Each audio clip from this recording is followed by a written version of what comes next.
하나님 말씀 누가복음 17장입니다. 오늘은 누가복음 17장 16절로 19절에 있는 말씀 제가 봉독하겠습니다. 예수의 발 아래 엎드려 살해하니 저는 사마리아인이라. 예수께서 대답하여 가라사대 10사람이 다 깨끗함을 받지 아니하였느냐? 그 9은 어디 있느냐? 이 이방인 외에는 하나님께 영광을 돌리러 돌아온 자가 없느냐 하시고 그에게 이르시되 일어나 가라, 내 믿음이 너를 구원하였느니라 하시더라. 아멘. 본문 말씀을 가지고 주께서 시키시는 대로 순종하는 믿음이라는 제목으로 네 번째 시간 하나님 말씀을 증거하겠습니다. 성경은 자세의 믿음이 나와지는 사마리아 사람에 대해서 말씀하십니다. 사마리아 사람에게서 놀라운 믿음이 보여지는데 그것은 거룩한 구원의 노래가 그를 통하여 나와졌다는 거예요. 뿐만 아니라 천상에서나 있음직한 셀라의 찬양도 그에게서 나와졌다는 거예요. 누가복음을 기록한 누가는 누가복음 1장에서 그 거룩한 노래를 3개를 말했고 누가복음 2장에서도 거룩한 셀라의 찬양 3개를 말하고 시작했어요. 오늘 본문 17장에서 문둥병 치유를 받고 예수님에게 돌아온 이 사마리아 사람은 갈릴리와 사마리아 지역 변경에 살던 사람인데 갈릴리 쪽으로 넘어왔던 사람이에요. 이 사람이 어떻게 그 거룩한 노래를 배웠냐는 거예요. 어떻게 셀라의 찬양을 부를 수 있었느냐는 거예요. 그래서 본문 말씀을 보면 이 사마리아 사람 뿐이더냐, 이 이방인 뿐이더냐, 아주 기이한 믿음이라고 반응하는 것을 보게 돼요. 지난주에도 말씀드렸지만 셀라의 찬양은 한 호흡 한 동작의 찬양이에요. 천국에서 천사들의 구원 찬양과 같은 찬양이에요. 계시록 7장에는 그 셀라의 찬양이 나옵니다. 셀라의 찬양이 나온 다음에 바로 이어지는 사건이 14만 4천이라는 사람의 숫자가 나오는 거예요. 흰옷 입은 자들이 예수의 피를 힘입어 올바르고 반듯하고 성결하게 되어진 모습을 보여주잖아요. 계시록 7장 14절에 있는 내용이에요. 그들은 하나님이 준비해 주신 피난처에서 하나님의 보좌 앞에 서는 자들이라고 돼 있어요. 그래서 성경에 보면 은혜의 보좌 앞으로 나온 자들이라고 돼 있어요. 여러분, 성경에서 말하는 은혜의 보좌라는 이 단어는 관용어법이에요. 기도하는 자들이란 뜻이에요. 하나님의 은혜의 보좌 앞으로 나왔다 그러면 그들이 하나님 보좌 앞으로 걸어서 나가서 그 앞에 섰다는 얘기가 아니라 하나님께 기도를 하는 자들이라는 걸 말하는 거예요. 14만 4천의 흰옷을 입은 자들, 그들은 은혜의 보좌 앞으로 나오는 자들인데 은혜의 보좌 앞에 나오는 이유는 하나님께 기도함이고 찬양하기 위한 거예요. 그래서 계시록 7장에 보면 그 흰옷 입은 14만 4천이 하나님이 준비하신 그 피난처에서 밤낮으로 하나님을 섬긴다라고 돼 있어요. 밤낮으로 하나님을 섬긴다. 그러면 우리가 생각할 때는 하나님의 보좌 앞에 나아가 하나님의 그 피난처에서 뭘 섬길까라고 말하는데 원문을 보면 하나님을 섬긴다라는 것이 바로 찬양으로 돼 있어요. 구원의 백성, 특별히 구별된 14만 4천은 셀라의 찬양을 부를 줄 아는 자들이라는 거예요. 고로 셀라의 찬양은 법과 식대로의 찬양이에요. 기독교 역사 1600년 동안 지켜온 치유의 찬양이고 회복의 찬양이고 힐링의 찬양인 거예요. 기독교 역사 1600년 동안 지켜온 찬양이에요. 그런데 루터가 종교 개혁을 한 후로부터 이 셀라의 찬양이 쇠퇴되어지기 시작합니다. 왜 그랬을까요? 루터는 신학 교수였죠. 지금도 신학대학원에 가면 선교학 교수는 선교학이 모든 신학의 중심이야 라고 얘기합니다. 조직신학 교수는 모든 신학의 총아인 조직 신학이 중심이야 라고 얘기합니다. 교수들마다 다 자기가 한 게 최고래요. 설교학 교수는 사역의 실제는 설교요. 모든 신학은 설교에 다 들어있는 거야. 설교학이 최고야. 막 얘기. 교수들은 다 그렇습니다. 왜? 안 그런 분도 있지만 그렇게 해서 박사학위를 딴 사람들은 하나님의 영광보다는 자기의 영달을 위하여 그 학위를 땄을 가능성이 높기 때문에 그래요. 그래서 하나님의 말씀을 가지고 자기를 높이는 데 사용하는 거예요. 장로의 유전과 똑같죠. 신학 교수였던 루터는 솔라 스크립투라, 오직 말씀. 좋은 말이에요. 그런데 부작용이 나타났어요. 셀라의 찬양이 무너지기 시작했어요. 행위를 강조하는 야고보서를 지푸라기 서신이라고 말했어요. 루터는 수녀와 10년여 이상의 내연의 관계가 있었습니다. 그래서 파직되기 직전이었는데 구교에서 튀어나왔어요. 그리고 종교개혁을 했습니다. 종교개혁 잘했죠. 그런데 그 동인 종교개혁을 하게 된 원인에 본인의 과오가 있는 거예요. 잘리기 전에 티나가서 교단을 만들자. 1600년 동안 이어오던 치유의 찬양, 회복의 찬양, 힐링의 찬양, 이걸 전체를 묶는 셀라의 찬양이 소멸하기 시작했어요. 이 시대에 더욱 그런 현상이 짙어졌죠. 이 시대에는 셀라 찬양에 대하여 아는 이도 없고 부르는 자도 극히 일부예요. 여러분, 예배는 형식과 내용에 충실해야 됩니다. 예배의 70%는 찬양이에요. 그런데 이 시대에 많은 개신교 목사들은 오직 성경, 루터 흉내를 냅니다. 그런데 본인 스스로는 성경을 안 봐요. 연구를 안 해요. 그리고 루터의 말만 가져오는 거죠. 이걸 뭐라 그래요? 시세로주의라고 그랬죠. 조선시대의 유교사회에서 공자 가라사대 그러면 말싸움이 붙었다가도 끝나버리는 거예요. 공자가 그랬다니까 그런 줄 아는 거예요. 성경도 안 읽는 목사가 솔라 스크립투라, 오직 성경 이래버리면 말이 진행이 안 되는 거예요. 하나님의 절대성을 사람이 풀어야 되는 일에다 갖다 접목시켜버리면 모든 게 올수톱이 돼버리는 거예요. 사람끼리 풀어야 되는 일들이 있잖아요. 셀라의 찬양, 이거 사람끼리 해야 되잖아요. 근데 하나님의 절대성을 갖다 붙여버려요. 모든 게 다 동작 그만이 돼버리는 거예요. 여러분, 이 시대 하나님의 절대 주권에 대해서 말하는 자들을 잘 보세요. 그들의 삶에 하나님의 절대성을 인정하고 있는가? 인정하지 않으면서 하나님의 절대성만 갖다 붙이는 거예요. 그래서 기독교가 엉망진창이 돼버렸죠. 예수님의 사역을 보면 끊임없이 그 삐뚤어진 종교 지도자들과 전쟁이었어요. 그러다 십자가에 돌아가시죠. 부활 승천하셨어요. 제자들이 이 땅에 남겨졌어요. 제자들도 어마어마한 핍박 속에 순교를 했어요. 그렇게 기독교가 유지되다가 313년에 로마에서 국교로 인정이 돼요. 이제 좀 살만해지니까 온 잡다한 것들이 교회로 다 들어오는데 313년에 기독교가 국교화되고 12년 후에 어거스틴이라는 자가 교회 안으로 들어옵니다. 그 시대의 금수저예요. 그런데 만이교, 극악한 신비주의자였어요. 기독교가 그때부터 타락합니다. 왜? 그 어거스틴을 추앙했어요. 그를 성 어거스틴이라고 추앙을 해, 서양신학에서. 그 다음에 기독교가 1000년을 썩습니다. 루터가 종교개혁할 당시에는 구교에 교황이 3명이나 있었어요. 그렇게 썩었어요.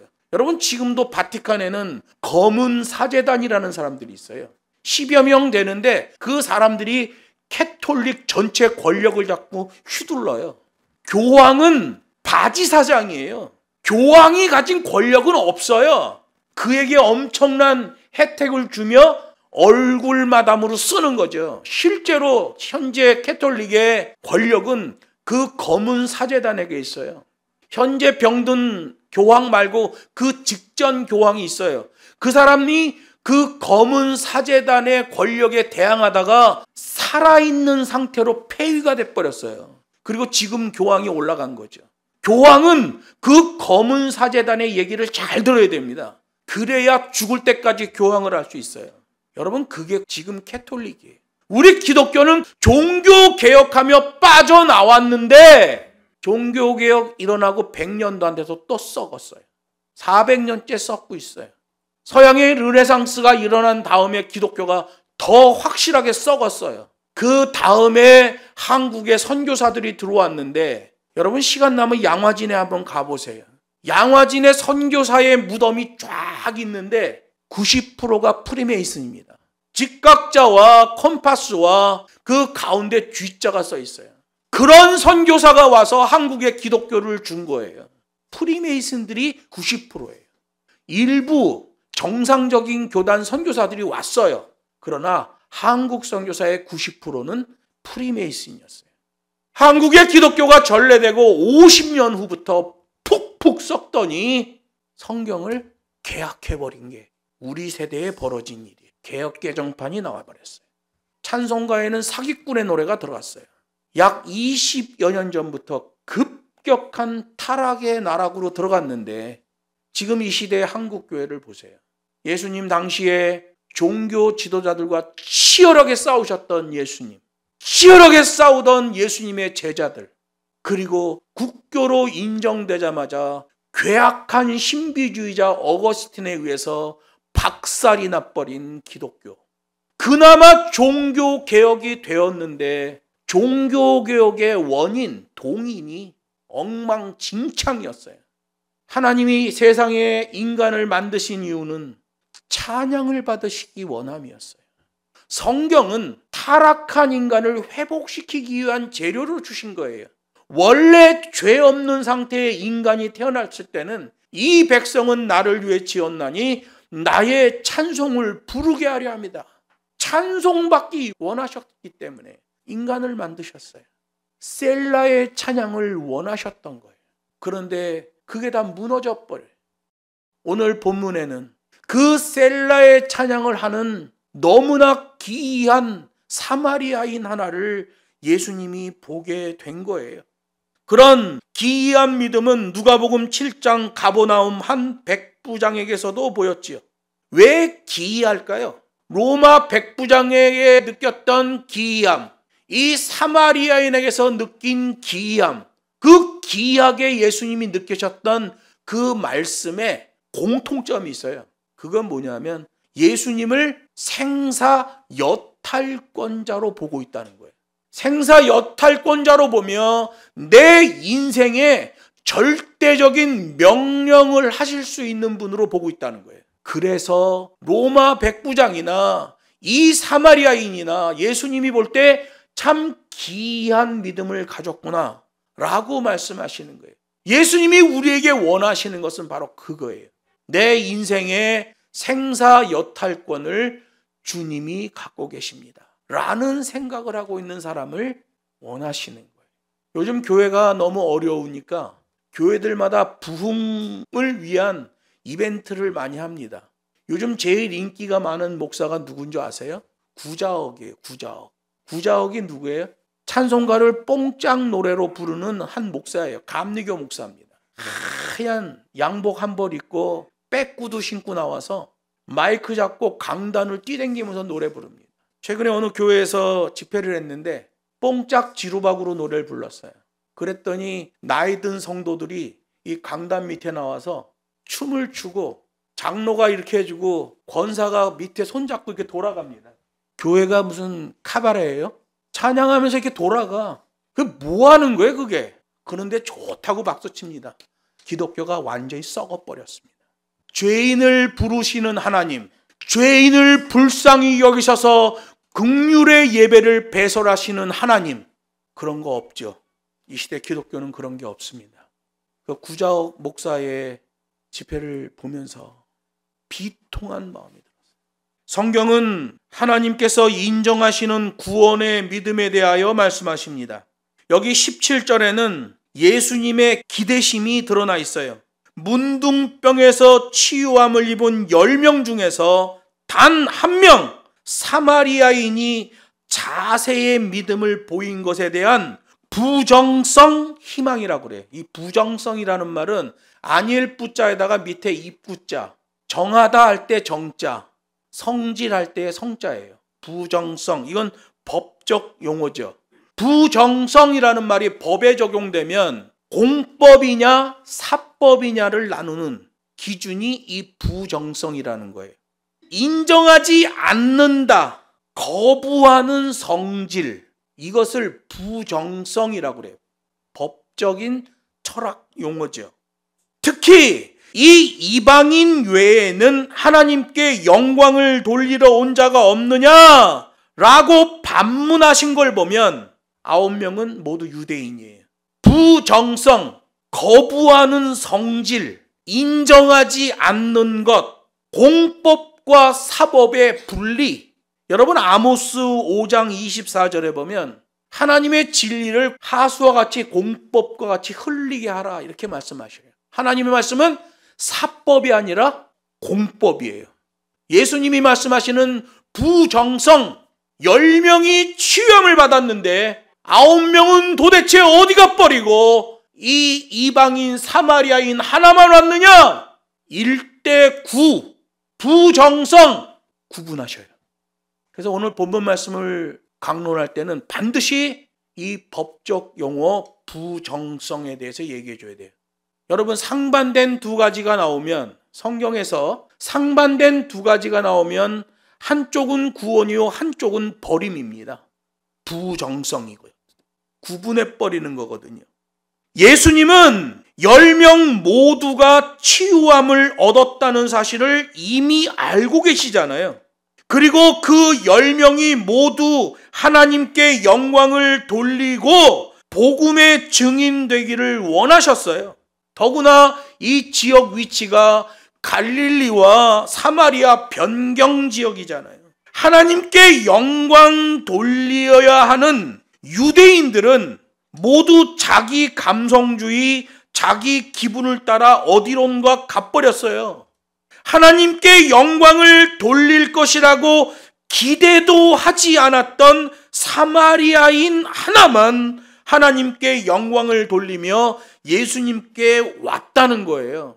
이 부정성, 구분하는 것 때문에 예수님 안에는 애통이 있는 거예요. 여러분, 애통이라는 말은 나에게 없어야 할 것이 있을 때 애통하는 거예요. 그래서 사도 바울도 애통하죠. 오호라 나는 곤고한 자로다. 자기 안에 있는 두 개의 법을 애통해하고 있어요. 여러분, 애통은 있어야 할 게 없을 때도 애통이고 없어야 할 게 있을 때도 애통이에요. 10명이 다 예수님 앞에 와야 되는데 한 명만 온 것이 예수님의 애통이에요. 그 애통함 때문에 부정성 판단이 나오는 거예요. 10명이 한 그룹이었는데 두 개로 나뉘는 거죠. 1대 9로 나뉘어버리는 거예요. 10명이 한결같이 예수님께 돌아와 하나님께 영광을 돌려야 했는데 10명 중 한 명만 온 거예요. 반대 동작을 또 말씀하시죠. 9명은 버려지고 한 명만 구원의 백성이 된다. 부정성 판결이 나는 거예요. 예수님이 문둥병자 10명에게 원하셨던 주요 3개의 동사가 있어요. 순종하여 제사장에게 가라! 그러면 병이 낫는 거예요. 사마리아인에게서 첫 증거가 나왔고 이어서 문둥병자 9명에게도 병이 낫는 증거가 나와졌죠. 큰 소리로 하나님께 구원 찬양의 영광을 돌리는 것, 이 능동태의 자세의 믿음이 나오기를 원하셨어요. 그런데 이 능동태의 자세의 믿음은 오로지 사마리아인 한 사람에게서만 나온 거예요. 유대인 9명은 수동태 믿음까지는 됐어요. 가라. 그랬더니 갔어. 병이 났어요. 병이 난 직후부터는 능동태의 자세의 믿음으로 전환이 돼야 되는데 전환이 안 돼. 어디론가 가버렸어. 자기 생각, 자기 기준, 자기 경험대로 해버렸어요. 사마리아인은 기이한 믿음을 가졌어요. 구원의 찬양, 셀라의 찬양이 이 사람에게서 나온 거예요. 명령권자인 예수님에게 돌아왔어요. 그럴 때 예수님이 이 사람의 자세의 믿음을 평가하시고 구원의 과정으로 입문을 시켜주시는 거예요. 구원의 백성으로 구원의 과정에 두셔요. 그리고 가라. 그 흐름의 삶을 살아야 된다 라고 말씀하시는 거예요. 그 10명이 모두 한 동작 자세의 믿음이어야 했는데 그렇지 못했어요. 예수님의 애통, 예수님의 실망, 그리고 부정성 판단이 나옵니다. 중도 하차하는 자가 나오고 은총에서 제외돼 버리는 자가 나오는 거예요. 그래서 여러분, 양키 신학에서 말하는 한 번 구원, 영원한 구원은 사람들 듣기 좋은 소리예요. 한 번 구원, 영원한 구원은 성경에 없습니다. 계명대로 흐름이 있는 삶을 살아라 라는 명령은 있죠. 여기 19절에서 일어나 가라 에서 이 가라가 포류오우라는 말인데요, 앞으로도 그 흐름으로 살아가라는 말이에요. 지금 이 사마리아 문둥병자 치유받은 이 사람에게서는 흐름이 있는 믿음이 나오잖아요. 주님이 명령하셨어요.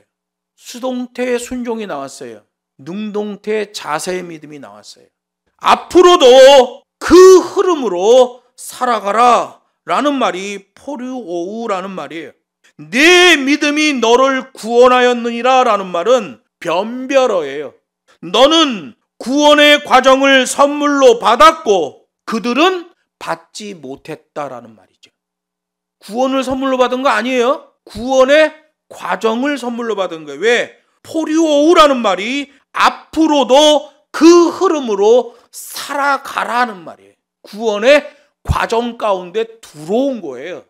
여기서 버려지는 9명, 이 사람들에 대해서는 데살로니가후서 2장 11절 12절 말씀이 적용됩니다.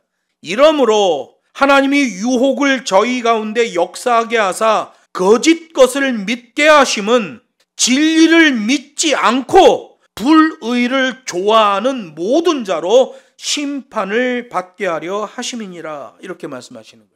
여러분, 예수 믿는 자들 가운데서도 거짓 것을 좋아하는 자들이 있어요. 분명히 거짓말인데 그 거짓말에 마음이 끌려 진리를 믿지 않고 불의를 좋아하는 자라고 주님이 그를 판단하십니다. 여러분, 우리 기독교는 거짓과 피 흘리기까지 싸우는 종교예요. 그것 때문에 수천 년이 지나도 여호와의 말씀이 보존되는 거예요. 거짓과 싸우는 자들, 하나님 말씀만 붙드는 자들, 그 사람들 때문에 사단과의 전쟁이 존재하는 거죠. 오늘 본문에 나오는 유대인 9명, 문둥병에서 치유받은 자들, 수동태 믿음까지는 됐어요. 사단도 거기까지는 하게 합니다. 하나님이 그렇게 말씀하시더냐? 아담과 하와도 그렇게 유혹하잖아요. 수동태 믿음까지는 가게 합니다. 능동태 자세 믿음까지 가는 것은 사단이 원치 않아요. 따먹어라. 하나님처럼 될 것이다. 능동태 자세의 믿음을 와해시켜버리는 미혹을 주지요. 그때 아담과 하와는 진리를 믿지 않고 불의를 좋아하는 특성을 보이잖아요.